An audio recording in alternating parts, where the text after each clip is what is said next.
और इसके साथ ही साथ मैं आपको इन क्वेश्चंस को करने की शॉर्ट ट्रिक भी बताऊंगा।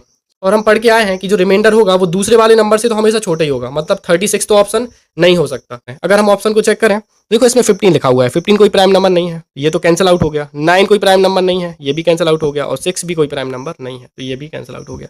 ऑप्शन नंबर 2 में 2, 3, 3 और 5 दिया हुआ है, तो केवल यही एक ऐसा ऑप्शन है जिसके सारे ऑप्शन प्राइम नंबर्स में है, तो ये अपना आंसर आ जाएगा। को प्राइम नंबर्स का जो एचसीएफ होता है वो हमेशा 1 होता है, ये फैक्ट है, याद रख सकते हैं। और अगर एलसीएम पूछा जाए तो इनका जो मल्टीप्लाई होगा 3 × 5 15 के बराबर आ जाएगा। आज की वीडियो में हम डिस्कस करेंगे क्लास 10th मैथ्स के चैप्टर 1 नंबर सिस्टम के कुछ इंपॉर्टेंट एमसीक्यूज। ये एमसीक्यूज आपको एग्जाम से रिलेटेड इंपॉर्टेंट तो हैं ही साथ इन 25 एमसीक्यूज में इस चैप्टर के लगभग हर एक कॉन्सेप्ट को कवर किया गया है। तो अगर आप ये 25 एमसीक्यूज की जो वीडियो है वो ठीक से देख लेते हैं तो आपके इस चैप्टर से रिलेटेड लगभग हर एक कॉन्सेप्ट से डाउट्स सारे क्लियर हो जाएंगे। और इसके साथ ही साथ मैं आपको इन क्वेश्चंस को करने की शॉर्ट ट्रिक भी बताऊंगा, क्योंकि फाइनल एग्जाम में हमें 20 एमसीक्यूज आने वाले हैं। और एमसीक्यूज में मतलब ज़्यादातर लॉन्ग क्वेश्चन ही देखने को मिलते हैं, तो उनमें लगभग हमें सॉल्व करने में 2 से 3 मिनट लग जाते हैं। तो एमसीक्यूज ही हमारा ज़्यादातर टाइम ले जाते हैं। तो इस वीडियो में हम देखेंगे कि इन क्वेश्चंस को शॉर्ट तरीके से कैसे कर सकते हैं, कुछ शॉर्ट ट्रिक्स भी होती हैं, तो मैं आपको इस वीडियो में वो सारी बातें बताऊंगा। तो चलिए शुरू करते हैं। पहला क्वेश्चन है, Euclid division lemma states that for any two positive integers a and b there exist unique integers q and r such that. इसको हम नंबर से समझते हैं। जैसे कोई नंबर है, सपोज करो मैंने ले लिया 20। अब 20 को मैंने अगर 6 से डिवाइड किया, तो अगर हम 6 से डिवाइड करेंगे तो 3 बार में पूरा डिवाइड हो जाएगा। तो इसको हम लिख सकते हैं 6 × 3 प्लस और 2 हमारे पास रिमाइंडर बच जाता है। 20 को अगर हम 6 से 3 को अगर हम 6 से मल्टीप्लाई करेंगे तो हमारे पास क्या आ जाएगा 18, और प्लस 2 करेंगे तो क्या आ जाएगा 20। मतलब 20 को हम ऐसे लिख सकते हैं। ठीक, तो ये जो पीछे वाला नंबर होता है इसको हम रिमाइंडर बोलते हैं, रिमाइंडर कहलाता है। ठीक, ये जो है ये नंबर कहलाता है कोसेंट, और इसको हम बोलते हैं डिवीजर। ठीक, तो इसी तरीके से अगर ए और बी हमने कोई 2 नंबर लिए, और अगर ए में मैं बी से डिवाइड करने जाऊं तो सपोज करो हमें कोई नंबर मिलता है पी, और आर को हम रिमाइंडर मान के चलते हैं, तो इसको हम कैसे लिख सकते हैं, जैसे हमने ए नंबर को बी से डिवाइड किया तो हम इसको लिख सकते हैं B into Q, sorry Q मिलाकर हमें यहाँ पे, तो हम क्या लिख सकते हैं बी इंटू क्यू, क्यू मतलब कोसेंट मिला, और प्लस आर क्या मिल जाएगा, रिमाइंडर मिल जाएगा। तो ऐसा हमें 2 ऑप्शन में दिख रहा है, ऑप्शन नंबर ए में भी दिख रहा है और ऑप्शन नंबर बी में भी दिख रहा है। लेकिन यहाँ पे फर्क ये है कि यहाँ पे हमें 0 के इक्वल वैल्यू दी हुई है, मतलब जो रिमाइंडर बचता है, जैसे मैंने यहाँ पे 25 लिया होता और मैंने 5 से डिवाइड किया होता तो आंसर क्या आ जाता 5। तो यहाँ पे हमें रिमाइंडर देखने को नहीं मिल रहा है, रिमाइंडर क्या हो जाएगा 0। तो यहाँ पे उन्हें दिया हुआ है कि रिमाइंडर की वैल्यू 0 भी हो सकती है और 0 से बड़ी भी हो सकती है, और इस क्वेश्चन में दिया हुआ है कि रिमाइंडर की जो वैल्यू है वो 0 से हमेशा बड़ी होगी। तो ये वाला ऑप्शन हमारा गलत हो जाता है। तो आंसर कौन सा सही हो जाएगा, ऑप्शन नंबर ए। मतलब अगर हम किसी भी नंबर को एक नंबर से डिवाइड करते हैं तो एक हमें कोसेंट देखने मिलता है और एक हमें रिमाइंडर देखने मिलता है, और जो रिमाइंडर होता है वो या तो 0 से बड़ा होगा या 0 के बराबर भी हो सकता है। तो इस साइन का ध्यान रखें। और जो रिमाइंडर होता है वो हमेशा बी नंबर से छोटा होगा। जैसे हमने यहाँ पे रिमाइंडर क्या निकाला था 2, तो ये जो 2 था वो हमेशा 3 से तो छोटा ही होगा, मतलब हम 6 से तो छोटा ही होगा, मतलब जिस भी नंबर से हम डिवाइड करते हैं उस नंबर से हमेशा ये रिमाइंडर अपना छोटा होता है। तो बात समझ में आई। तो यूक्लिड डिवीजन लेमा कहती है कि कोई एक नंबर ए है, अगर हमें वो लाना है तो उसे हम किसी भी नंबर से डिवाइड करेंगे तो उसका जो रिमाइंडर है वो 0 और उस नंबर से हमेशा छोटा होगा। ठीक, ये था अपना पहला क्वेश्चन। सेकंड, अब इसको आप चाहे तो डायरेक्ट भी याद रख सकते हैं, आपको इतना डिटेल करने की जरूरत नहीं है। Question number second, to find the HCF of 135 and 225 using Euclid division lemma we apply. अभी मैंने बताया आपको यूक्लिड डिवीजन लेमा का मतलब क्या होता है। जैसे आपके सामने कोई 2 नंबर दिए हैं, एग्जाम्पल के तौर पे 30 एंड 15, और अगर आप इनका एचसीएफ निकालेंगे तो हमें इस छोटे वाले नंबर से बड़े वाले नंबर में डिवाइड करना होता है। जैसे यहाँ पे लिखा है divide larger by smaller repeatedly, ये वाला। इसको हम करके देखते हैं, ये तो एग्जाम्पल हो गया, मैं इसको करके देखता हूँ। जैसे दिया 225, तो 225 को अगर मैंने 135 से डिवाइड करा तो हम क्या लिख सकते हैं 135 मल्टीप्लाई बाय 1, एक बार में तो आ जाएगा, और रिमाइंडर बच जाएगा 90। अब जो ये नंबर बचेगा 90 उसको हम 135 में डिवाइड करेंगे, मतलब 135 डिवाइडेड बाय 90, तो क्या लिखा जा सकता है 90 मल्टीप्लाई बाय 1 प्लस कितना बचा 45। अब इस 45 से इस 90 को डिवाइड करेंगे तो 90 डिवाइडेड बाय 45 इसको जब डिवाइड करेंगे तो क्या आ जाएगा, 2 मल्टीप्लाई बाय 45, जब तक रिमाइंडर जीरो नहीं बच जाता। इस केस में रिमाइंडर जीरो बच गया, मतलब जो अपना आंसर आ जाएगा वो क्या आ जाएगा, ये 45, ये जो लास्ट में हम डिवाइड करते हैं जिस नंबर से, तो अपना आंसर आ जाएगा 45। मगर इन दोनों का अगर हमें एचसीएफ निकालना होता, एचसीएफ पूछा हो जा, तो वो आ जाता 45। ठीक, तो इस तरीके से हम किसी भी नंबर को रिपीटेडली डिवाइड करते जाते हैं एचसीएफ निकालने के लिए by Euclid division lemma. Question number third, question number third है, if a is equals to 96 and b is equals to 36, then Euclid division lemma the value of r when a bq plus r, हमें पता है यहाँ पे r क्या है, reminder है, और हम पढ़ के आए हैं कि जो रिमाइंडर होगा वो दूसरे वाले नंबर से तो हमेशा छोटा ही होगा, मतलब 36 तो ऑप्शन नहीं हो सकता। ठीक, अब हमें 36 से 96 को डिवाइड करना है, तो 36 में अगर हम 2 का मल्टीप्लाई करें तो क्या आ जाता है 72, और अगर हम 36 में 3 का मल्टीप्लाई करें तो आंसर आएगा 108, तो 108 तो ज़्यादा हो जाएगा। अब 72 हमारा आंसर आया, तो 72 96 से कितना कम है, तो 96 माइनस का 72 विच इज़ 24, तो हमारा आंसर आ जाएगा 24। मतलब 36 की टेबल में 96 तो नहीं आता है, लेकिन अगर हम 24 को और प्लस कर देंगे तो ये 96 आ जाएगा। तो 36 की टेबल तब तक पढ़ते जाना है जब तक 96 से बड़ा नंबर ना आ जाए। तो 3 बार में बड़ा नंबर आ रहा है तो हमें 2 बार वाला लेना है, तो 36 2 जो होता है 72, और 96 में से अगर हम 72 माइनस करेंगे तो रिमाइंडर आ जाएगा 24। बढ़ते हैं क्वेश्चन नंबर 4 की तरफ। The fundamental theorem of arithmetic states that, जो फंडामेंटल थ्योरम ऑफ अर्थमेटिक होती है वो क्या स्टेट करती है, every composite number can be expressed as, जो हर एक कंपोजिट नंबर होता है उसको हम कैसे एक्सप्रेस कर सकते हैं, सम ऑफ प्राइम नंबर्स ये नहीं है, प्रोडक्ट ऑफ प्राइम नंबर्स ये है आंसर, अभी मैं समझा रहा हूँ कैसे, डिफरेंस ऑफ प्राइम नंबर्स नहीं, और power of a prime number बिल्कुल नहीं। देखो, जैसे कोई भी कंपोजिट नंबर है, मैंने लिखा 15, 15 एक कंपोजिट नंबर है। कोई भी नंबर कंपोजिट नंबर क्या कब होता है, जब उसके मोर देन 2 फैक्टर्स होते हैं, 2 से हमेशा ज्यादा फैक्टर होना चाहिए उसके, ठीक। और प्राइम नंबर किसे बोलते हैं, जिसका केवल 2 ही फैक्टर होता है। तो जैसे 15 है तो 15 1 की टेबल में भी आ जाता है, 3 की टेबल में भी आ जाता है, 5 की टेबल में भी आ जाता है, और 15 की टेबल में तो आता ही है, तो इसके 4 फैक्टर हो गए, तो ये कंपोजिट नंबर है। अब 15 को हम कैसे लिख सकते हैं, 3 इंटू 5, 3 भी एक प्राइम नंबर है और 5 भी एक प्राइम नंबर है, दोनों प्राइम नंबर्स हैं। तो किसी भी कंपोजिट नंबर को हम प्राइम नंबर के प्रोडक्टिव फॉर्म में लिख सकते हैं। जैसे मैंने लिखा 20, तो 20 को क्या लिखा जा सकता है, 4 इंटू 4 5 20, लेकिन 4 कोई प्राइम नंबर नहीं है, तो 4 को और फर्दर हम ब्रेक कर सकते हैं, 2 इंटू 2 इंटू 5, तो ये एक प्राइम नंबर के प्रोडक्टिव फॉर्म में लिखा जा सकता है। ठीक, तो बातें समझ में आई होंगी। द प्राइम फैक्टराइजेशन ऑफ 90, इस तरीके के क्वेश्चन में हम 90 का प्राइम फैक्टराइजेशन करेंगे।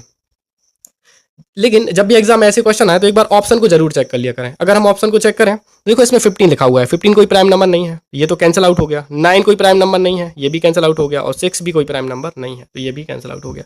ऑप्शन नंबर 2 में 2 3 3 और 5 दिया हुआ है, तो केवल यही एक ऐसा ऑप्शन है जिसके सारे ऑप्शन प्राइम नंबर्स में है, तो ये अपना आंसर आ जाएगा। अगर आप चाहें तो इनका मल्टीप्लाई करके भी देख सकते हैं, जैसे 3 3 जा 9, 9 2 जा 18, और 18 5 जा कितना हो जाएगा 19। और अगर ऑप्शन से नहीं आता है तो आप इसको डिवाइड करते जाते हैं प्राइम नंबर से। सबसे पहले 2 से डिवाइड करेंगे तो 2 4 जा 8, बचा 1 तो 10 हो जाएगा, और 2 5 जा 10। अब 3 से कर लेंगे तो 3 से 15 बार में हो जाएगा, फिर 3 से हो जाएगा 5 बार में, और फिर 5 से हो जाएगा 1 बार में, तो 2 इंटू 3 इंटू 3 इंटू 5।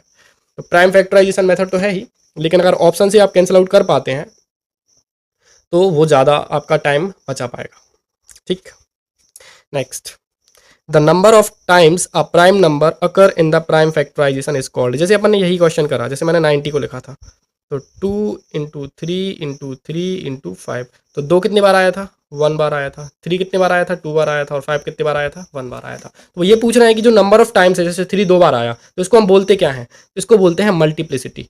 मतलब जो नंबर जितनी बार आएगा, ये फैक्चुअल क्वेश्चन है, आपको याद रखना पड़ेगा कि कोई भी नंबर जितनी बार आता है उसको उस नंबर की मल्टीप्लिसिटी बोलते हैं। 2 की मल्टीप्लिसिटी कितनी है 1, 3 की मल्टीप्लिसिटी कितनी है 2। तो ऐसे किसी भी नंबर के ऊपर जितनी भी पावर होती है उसे हम इसमें मल्टीप्लिसिटी नाम से उसे बुलाते हैं। ठीक, क्वेश्चन नंबर 7 है, एचसीएफ दिया है 2 नंबर्स का, नंबर 1 कितना है 6, और नंबर 2 जो दिया है वो कितना है 20।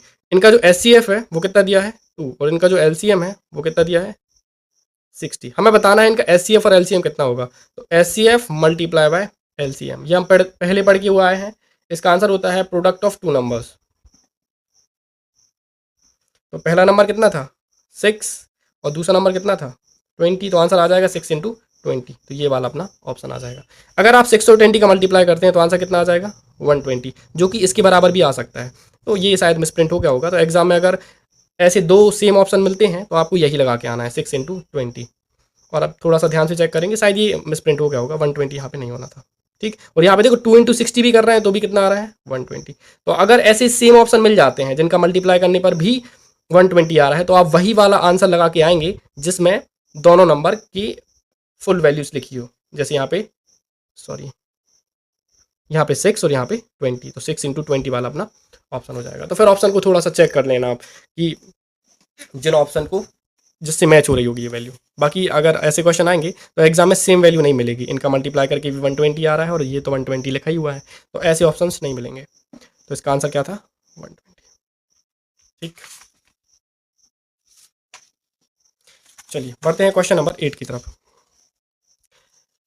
लिखा है which of the following is true for any two positive integers A and B. मतलब दो इंटीजर है हमारे पास ए और बी, तो इसके लिए कौन सा ट्रू है। तो LCM इंटू SCF के बराबर वैल्यू बताना है। तो SCF इंटू LCM क्या होता है A इंटू बी, तो ऑप्शन नंबर क्या आ जाएगा बी, है ना। यहाँ पे भी प्रोडक्ट होता है और यहाँ पे भी प्रोडक्ट होता है। ठीक, या इसको अपन डायरेक्ट लिख देते हैं प्रोडक्ट ऑफ टू नंबर्स। और अगर दोनों नंबर अलग अलग दिए हुए हैं A और B करके, तो हमने A मल्टीप्लाई बाय B इसको लगा दिया। ठीक, ये जो फॉर्मूला है वो कई जगह यूज होता है। अगर आपको दो नंबर्स का LCM दिया है और SCF दिया है और दोनों में से अगर कोई एक ही नंबर दिया है तो आप दूसरा नंबर बता सकते हैं। ठीक है, अगर चारों में से कोई तीन चीज़ पता है और चौथी चीज़ निकालनी है तो ये वाला फॉर्मूला बहुत इंपॉर्टेंट हो जाता है। तो ये वाला फॉर्मूला आपको अच्छे से आना चाहिए। अगला है if two numbers are co prime. दो को प्राइम नंबर लेना है, कोई भी ले लेते हैं 3 एंड 5। को प्राइम नंबर्स का मतलब ये होता है कि जिनमें कोई भी फैक्टर कॉमन ना हो। जैसे मैंने 2 ले लिया और 10 ले लिया, तो देख सकते हैं कि 2 की टेबल में तो 2 आता ही है और 10 की टेबल में भी 2 आ जाता है, मतलब 2 की टेबल में 10 भी आ जाता है। तो ये नंबर्स को प्राइम नहीं है। लेकिन 3 और 5 एक दूसरे की टेबल में नहीं आते हैं, तो ये आपस में को प्राइम नंबर हो गए। तो हमें बताना इनका SCF क्या होता है। तो ये भी आप याद रख सकते हैं कि जैसे दो को प्राइम नंबर्स आते हैं तो उनका जो SCF आता है वो हमेशा क्या आता है 1 के बराबर आता है। को प्राइम नंबर्स का जो SCF होता है वो हमेशा 1 होता है, ये फैक्ट है, याद रख सकते हैं। और अगर LCM पूछा जाए तो इनका जो मल्टीप्लाई होगा 3 इंटू 5 15 के बराबर आ जाएगा। LCM होता है उसके प्रोडक्ट के बराबर और जो SCF होता है वो 1 के बराबर हो सकता है किसी भी को प्राइम नंबर्स के लिए। ठीक है, SCF ऑफ 65 एंड 117। अगर इस तरीके के क्वेश्चन एग्जाम में आए तो आप सीधा ऑप्शन से चेक कर सकते हैं। सबसे पहले 1 से डिवाइड करते हैं तो 1 से तो हो ही जाता है, तो 1 तो ऑप्शन नहीं हो सकता। देख लेते हैं इनमें और कोई कॉमन नहीं आ रहा है, नहीं तो फिर 1 ही लगाएंगे। 3 की टेबल में 65 नहीं आता है, उसके लिए आपको 3 का डिविजिबिलिटी रूल आना चाहिए। नंबर्स को प्लस करेंगे, 6 और 5 कितना होता है 11। 11 3 की टेबल में नहीं आता है, मतलब ये 3 की टेबल में तो नहीं आएगा, तो मतलब ये 3 नहीं होगा इसका आंसर। 5 की टेबल में 117 नहीं आता, तो ये 5 भी नहीं हो सकता। अब चेक करते हैं 13 की टेबल आती है क्या आपको। अगर 13 की टेबल आती है तो 13 5 का कितना होता है 65 और 13 9 का कितना होता है 117। तो अगर ऑप्शन से जाएंगे तो आप तुरंत बता पाएंगे। आप अगर आपको 13 की टेबल याद होती तो आप ऑप्शन देख के ही बता देते कि इसका जो SCF है वो 13 होने वाला है। ठीक, नेक्स्ट हमें बताना है इनमें से कौन सा नंबर इरेशनल नंबर है। इरेशनल नंबर मतलब वो नंबर होते हैं जिनके रूट्स पॉसिबल नहीं होते। जैसे मैंने √3 लिखा तो √3 की वैल्यू नहीं पता अपन को, या पता भी है तो डेसिमल में जाएगी। कोई भी होल नंबर नहीं आ सकता या कोई भी इंटीजर नहीं आ सकता। √5 की वैल्यू अगर हम निकालना चाहें तो ये हमें नहीं पता। अगर √4 की वैल्यू निकालनी होती तो क्या आ जाती 2, तो ये तो रेशनल नंबर हो जाता। लेकिन अगर किसी भी रूट की वैल्यू पता नहीं है आपको तो वो कौन सा नंबर कहलाता है इरेशनल। तो यहाँ पे केवल एक ही नंबर ऐसा है √2, तो √2 की वैल्यू नहीं पता हमें, या पता भी है तो पॉइंट में जाएगी 1.414 एंड सो ऑन, मतलब ये डिजिट इनफाइनाइट तक जाते हैं। तो किसी भी रूट का आंसर अगर होल नंबर नहीं आ रहा है तो वो सारे इरेशनल नंबर कहलाते हैं। 5/3 तो रेशनल है ही। √9 की वैल्यू कितनी होती है 3, तो ये भी रेशनल हो जाएगा। और 1.25 को हम लिख सकते हैं 125/100, तो ये भी एक रेशनल नंबर हो गया। नेक्स्ट क्वेश्चन नंबर 12 है 22/7 कैसा नंबर है। ये कई बार क्लास में मैं बता चुका हूँ और एक बार फिर से मैं बताने वाला हूँ। पाई की जो वैल्यू होती है वो 22/7 के बराबर एग्जैक्ट वैल्यू नहीं होती, ये अप्रॉक्स वैल्यू है। तो जब भी क्वेश्चन में एग्जाम में क्वेश्चन आए कि 22/7 कैसा नंबर है, तो इसको हम लगा के आएंगे रेशनल नंबर है। बच्चे कंफ्यूज हो जाते हैं और बोल देते हैं कि पाई तो एक इरेशनल नंबर है। तो बच्चे पाई अगर क्वेश्चन में आए कि पाई कैसा नंबर है, तो पाई इरेशनल नंबर ही है। लेकिन अगर 22/7 का पूछा जाए या 3.14 का पूछा जाए, ये कैसे नंबर हैं, तो ये रेशनल नंबर कहलाते हैं, ना कि इरेशनल। तो ये एक रेशनल नंबर हो जाएगा। और अगर पाई आता है कि पाई कैसा नंबर है, तो पाई एक इरेशनल नंबर है। ठीक। Sum of a rational and irrational number. एक रेशनल नंबर लेना है और एक इरेशनल नंबर लेना है। ले लेते हैं कोई भी। रेशनल की जगह मैंने ले लिया 2 और इरेशनल की जगह ले लिया √3। अगर इन दोनों का मैंने सम किया तो ये कैसा नंबर मिल रहा है हमें देखने के लिए। अगर किसी भी नंबर में रूट लगा हुआ है जिसकी वैल्यू आपको नहीं पता या डेसिमल में जाएगी, तो ये नंबर इरेशनल नंबर कहलाते हैं। तो ये इसका आंसर आ जाएगा ऑलवेज इरेशनल। आप किन्हीं भी दो नंबर को जोड़ सकते हैं जो एक रेशनल हो और एक इरेशनल हो। जैसे मैंने 10 ले लिया और यहाँ पे ले लिया मैंने √2, तो ये नंबर भी कैसा कहलाएगा, इरेशनल। तो जब भी सम पूछा जाए या डिफरेंस पूछा जाए, तो आंसर में इरेशनल नंबर ही लगा के आना है कि रेशनल नंबर और इरेशनल नंबर का डिफरेंस और सम एक इरेशनल नंबर ही होगा। ठीक। क्वेश्चन नंबर 14 लिखा है प्रोडक्ट ऑफ नॉन जीरो। ये इंपॉर्टेंट है, नॉन जीरो।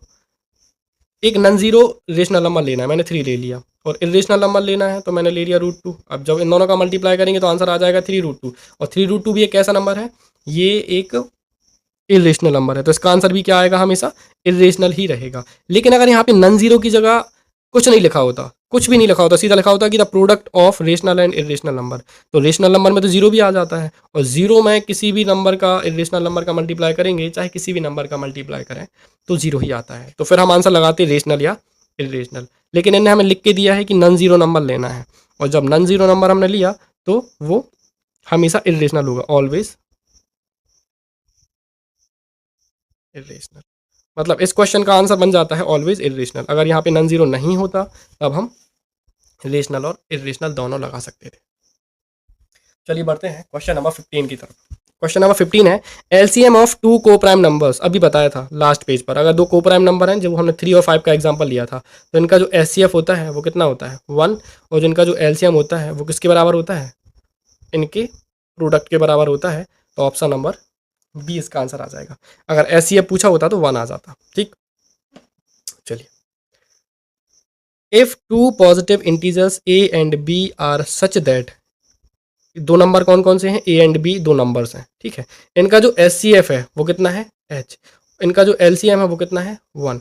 तो हमें बताना है कि इनमें से कौन सा ट्रू है। तो मैंने एक फॉर्मूला बताया था अभी आपको कि जो एचसीएफ होता है और उसका एलसीएम होता है, इनका अगर हम मल्टीप्लाई करें तो प्रोडक्ट ऑफ 2 नंबर्स के बराबर आएगा, product of both numbers. HCF कितना है, एच। एलसीएम कितना है, 1। प्रोडक्ट मतलब ए इंटू बी। अगर हम यहाँ से 1 की वैल्यू निकालें तो क्या आ जाएगा, ए इंटू बी अपॉन में क्या आ जाएगा, एच। तो जो 1 की वैल्यू आ जाएगी वो किसके बराबर आ जाएगी, ए इंटू बी अपॉन एच के बराबर आ जाएगी। एक ये शायद क्वेश्चन गलत है, यहाँ पे एलसीएम की जगह एल होगा, 1 नहीं होगा, तो इसको एल ले लेते हैं। तो जो एल की वैल्यू आ जाएगी वो किसके बराबर आ जाएगी, ए इंटू बी अपॉन एच के बराबर आ जाएगी। तो देख लेते हैं, देखो ये लिखा ए इंटू बी अपॉन एच, तो ये अपना आंसर हो जाएगा। ठीक, यहाँ पे एल ले लेना, क्योंकि दो नंबर हैं उनका एलसीएम 1 नहीं हो सकता, कुछ ना कुछ तो होगा, या तो प्रोडक्ट के बराबर आ जाएगा या कुछ और होता है। तो ये 1 नहीं है, एल है। तो जो एलसीएम हो जाएगा वो A into B upon H के बराबर होगा।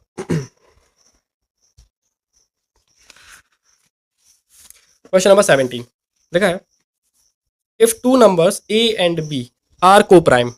फिर से कैसे नंबर आए, को प्राइम नंबर्स आए, then what is the value of HCF of A B. कई बार कर चुके हैं, 2-3 बार मैं बता चुका हूँ आपको। ए और बी के जो एचसीएफ है वो कितना आएगा, 1 ही आएगा। अगर को प्राइम नंबर्स हैं तो इनका एचसीएफ हमेशा 1 होता है। ठीक है, आपको सॉल्व करने की भी ज़रूरत नहीं है। ठीक, ए की वैल्यू दी है p² और बी की वैल्यू दी है pq²। आपको एचसीएफ बताना है दोनों का। मैं आपको दोनों बताता हूँ, एचसीएफ कैसे निकालते हैं, एलसीएम कैसे निकालते हैं। अगर इस तरीके के नंबर आ जाते हैं तो इनका एचसीएफ निकालने के लिए आप छोटी से छोटी पावर लेते हैं जो दोनों में कॉमन आना चाहिए। तो यहाँ पे देखो p 1 बार है और यहाँ पे p 2 बार है, तो कॉमन कितना आ जाएगा, 1p कॉमन आ जाएगा। यहाँ पे q 2 बार है, यहाँ पे q 1 बार है, कॉमन कितना आ जाएगा, q। तो इसका आंसर हमें एचसीएफ ही बताना था, तो इसका आंसर आ जाएगा pq, ऑप्शन नंबर ए। लेकिन अगर एलसीएम पूछा होता तो हम बड़ी वाली पावर लेते हैं। यहाँ पे p 2 बार है, यहाँ पे 1 बार है, तो बड़ी वाली पावर क्या है p स्क्वायर। यहाँ पे q 1 बार है, यहाँ पे 2 बार है, बड़ी वाली पावर क्या है तो अगर एलसीएम पूछा होता तो आंसर ये हो जाता, लेकिन फिलहाल एचसीएफ पूछा है तो p इंटू क्यू हमारा आंसर हो जाएगा। ठीक है, वही क्वेश्चन आ गया फिर से। ए और बी का हमें क्या बताना है, एलसीएम बताना है। आपकी बार मैंने बताया है एलसीएम निकालने के लिए बड़ी पावर लेते हैं। 2 की बड़ी पावर 3 यहाँ पे है, 1 बार यहाँ पे है, तो 2 की पावर 3, 3 की पावर 2, 3 की पावर 3। हमें बड़ी पावर लेना है, मतलब 3 की पावर 3 आ जाएगा, और 5 भी लेना है क्योंकि 5 यहाँ पे 5 की पावर 1 है, यहाँ 5 नहीं है, मतलब 5 की पावर 0 हुई वहाँ पे, तो हमें लेना है 5 और उसके अलावा 7। तो ये वाला आंसर अपना मैच करना है, ये लिखा ऑप्शन नंबर सी, 2 की पावर 3, 3 की पावर 3, 5 और 7, तो ये हमारा एलसीएम हो जाएगा। Question number 20, if a number is divisible by 5 and 16, ये 16 लिखा है सॉरी, अगर किसी नंबर को 5 और 16 से डिवाइड करें तो इनका प्रोडक्ट कितना आ जाएगा 80। तो हमें बताना है वो नंबर किससे और डिविजिबल हो जाएगा। चेक कर लेते हैं 80 इनमें से किस नंबर की टेबल में आता है। 7 की टेबल में तो नहीं आता, 9 की टेबल में नहीं आता, अगर ध्यान से देखें तो 6 की टेबल में भी नहीं आता। अगर आप 6 की टेबल पढ़ने जाएं तो 13 सिक्सा होता है 78 और 14 सिक्सा होता है 84, मतलब 6 की टेबल में भी नहीं आएगा, तो अपना आंसर क्या हो जाएगा 4। जो भी दो नंबर दिए हों और आपसे ये पूछा जाए कि वो किस नंबर से डिविजिबल होगा, तो दोनों का मल्टीप्लाई करें और इन चारों में से किसी को भी डिवाइड करके ऑप्शन से आप डिवाइड करके देख सकते हैं। जिस नंबर से ये नंबर पूरा पूरा डिवाइड हो रहा होगा तो फिर वो उसी नंबर की टेबल में आएगा। ठीक, और वही अपना आंसर हो जाएगा। विच of the following is not a pair of को प्राइम नंबर्स, इनमें से कौन सा ऐसा पेयर है जो नॉट, ध्यान रखना है जो नॉट वाले क्वेश्चंस होते हैं वो बच्चे काफ़ी मिस कर जाते हैं। हम नॉट को मिस ही कर जाते हैं और आंसर हमारे गलत हो जाते हैं। तो जब नॉट वाले क्वेश्चन आए तो थोड़ा सा ध्यान से पढ़ना है। हमें बताना है को प्राइम नंबर्स कौन सी नहीं है। तो को प्राइम नंबर्स होते क्या हैं, जिनमें आपस में कुछ भी कॉमन नहीं होता है। तो अब हमें चेक करना है ऐसे कौन से नंबर हैं जिनमें कुछ ना कुछ कॉमन है।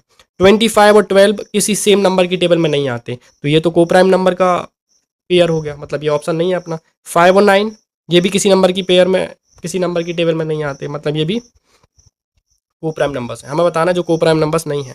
14 और 15 भी किसी सेम नंबर की टेबल में नहीं आते। और एक और बात याद रखें, एक और फैक्ट यहाँ से अपन को पता चल गया कि 2 consecutive numbers are always co-prime, मतलब जो एक के बाद एक नंबर आएंगे, कोई भी दो नंबर ले सकते हैं आप, 100 और 101 भी ले सकते हैं, आप ले सकते हैं 90 और 91 ले सकते हैं, आप ले सकते हैं 45 और 46। कोई भी दो नंबर जो एक के बाद एक आते हैं वो हमेशा कैसे होते हैं, को प्राइम होते हैं। तो यहाँ पे 14 और 15 लिखा हुआ था, तो ये भी को प्राइम नंबर ही होंगे। तो अपना ऑप्शन क्या आ जाएगा 6 और 15। देख सकते हैं 6 और 15 3 की टेबल में आ रहे हैं दोनों नंबर, तो ये जो नंबर है वो को प्राइम नंबर का पेयर नहीं है। ठीक, बढ़ते हैं हमारे लास्ट पेज की तरफ।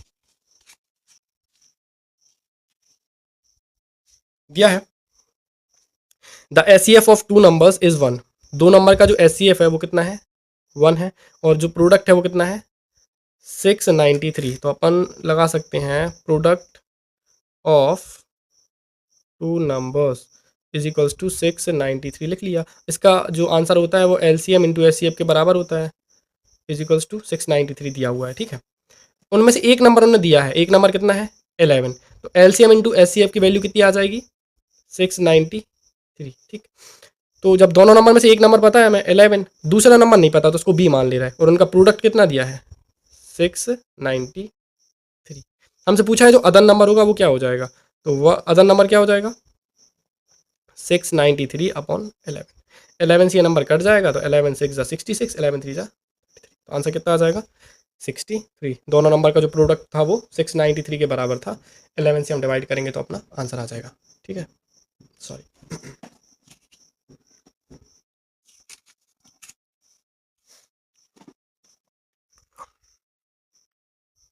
Late a number N be divisible by both P and Q, कोई भी एक नंबर ले लेते हैं, एन जो है वो पी की टेबल में भी आ जाता है और क्यू की टेबल में भी आ जाता है। Where P and Q are prime numbers then the minimum value of N, अगर कोई ऐसा नंबर है जो दो प्राइम नंबर्स की टेबल में आ जाता है, एग्जाम्पल के तौर पे 5 की टेबल में आ जाता है और 3 की टेबल में भी आ जाता है, तो उस मिनिमम नंबर को हम क्या मान सकते हैं, क्या होगा? तो वो मिनिमम नंबर इनके प्रोडक्ट के बराबर होता है, 5 3 जा 15। 15 ऐसा छोटे से छोटा नंबर है जो 5 की टेबल में भी आ जाता है और 3 की टेबल में भी आ जाता है। हाँ, इससे बड़े नंबर हो सकते हैं, 30 हो सकता है, 45 हो सकता है, 60 हो सकता है, लेकिन मिनिमम नंबर कौन सा हो जाएगा? 15। तो इसके प्रोडक्ट के बराबर होगा। अगर दो ऐसे नंबर हैं जो प्राइम नंबर्स हैं, तो जो मिनिमम नंबर होगा वो इनके प्रोडक्ट के बराबर हो जाएगा। ठीक है, अगला, इफ अ नंबर n की वैल्यू ली है, p की पावर a है, q की पावर b है और r की पावर c है। इस तरीके के क्वेश्चन देखकर बच्चे डर जाते हैं, लेकिन अगर ध्यान से पढ़ा जाए तो ये बहुत आसान होते हैं। हमें बताना है कि परफेक्ट स्क्वायर होना चाहिए। अगर कोई भी नंबर परफेक्ट स्क्वायर है, एग्जाम्पल के तौर पे 4 ले लिया मैंने, तो 4 मतलब क्या होगा? 2 इंटू 2, तो 2 की पावर क्या हो जाएगी? 2। अगर मैंने 9 लिया होता तो 3 इंटू 3, मतलब 3 की पावर क्या हो जाएगी? 2। अगर कोई भी आप परफेक्ट स्क्वायर लेते हैं तो उसकी पावर जो होती है वो इवन में आती है, कभी ऑड में नहीं आती पावर। 100 ले सकते हैं, कोई भी परफेक्ट स्क्वायर के आप फैक्टर करेंगे तो किसी भी प्राइम नंबर की जो पावर आएगी वो हमेशा क्या आएगी? इवन नंबर में आएगी। तो हमसे यही पूछा है कि देन ए बी सी क्या हो सकते हैं, जो इनके ऊपर पावर लगी हुई है ए बी सी, वो नंबर कैसे हो सकते हैं? ऑड हो सकते हैं क्या? ऑड नहीं हो सकते। ओनली ए इज इवन, तो ए की तो बात ही नहीं करी गई। ए जरूरी नहीं है कि ए ही इवन हो, वो कैसे इवन होना चाहिए? ए बी सी तीनों मस्ट बी इवन, तो ऑप्शन नंबर बी हमारा करेक्ट हो जाएगा। लास्ट भी देख लेते हैं, A and B are even, C is odd, ये तो बिल्कुल ही गलत है। तीनों इवन होना चाहिए था, ऐसा नहीं कि एक इवन बाकी ऑड हो जाएंगे, नहीं, तीनों के तीनों इवन होना चाहिए, तभी ये नंबर आपस में परफेक्ट स्क्वायर हो पाएगा। आज का हमारा लास्ट क्वेश्चन है, which of the following is true, इनमें से कौन सा हमारे लिए सही है? Every irrational number is real number, एकदम सही बात है। जो इरेशनल नंबर होते हैं वो रियल नंबर्स का पार्ट होते हैं। Irrational numbers are the part of real numbers. बाकी ऑप्शन भी चेक कर लेते हैं। Every real number is rational, हर एक रियल नंबर रेशनल नहीं होता। हाँ, इसका उल्टा तो होता तो ट्रू हो जाता, अगर रेशनल नंबर पूछते कि every rational number is real number, क्योंकि रेशनल नंबर में, रियल नंबर में तो √2 भी आ जाएगा, तो √2 रेशनल नंबर नहीं होगा, तो ये ऑप्शन तो गलत है। Every rational number is irrational, ये तो बहुत ही गलत बात कहती है। रेशनल नंबर और इरेशनल नंबर अलग अलग, दोनों अलग अलग चीज़ें हैं। और नन ऑफ द अबव, तो ये तो गलत ही है। तो option number A, every irrational number, हर एक जो इरेशनल नंबर होता है वो रेशनल नंबर कहलाता है। रेशनल नंबर और इरेशनल नंबर रियल नंबर का पार्ट होते हैं, इसलिए ऑप्शन नंबर ए ठीक हो जाएगा। तो ये था हमारा chapter number first, number system के 25 MCQ। अगर आपको वीडियो पसंद आई है तो वीडियो को लाइक और सब्सक्राइब ज़रूर करें और अपने दोस्तों के साथ ज़रूर शेयर करें। और अगर आप चाहते हैं कि हम ऐसी ही वीडियो और लाते रहें तो आप कमेंट सेक्शन में हमें ज़रूर बता सकते हैं कि आपको किस टॉपिक में प्रॉब्लम्स आती है और किस टॉपिक के आपको MCQs का वीडियो चाहिए है। तो हम उस चैप्टर के MCQs का, जो मोस्ट इंपॉर्टेंट MCQs होंगे, उसका वीडियो आपके लिए ज़रूर लेके आएंगे। Thank you.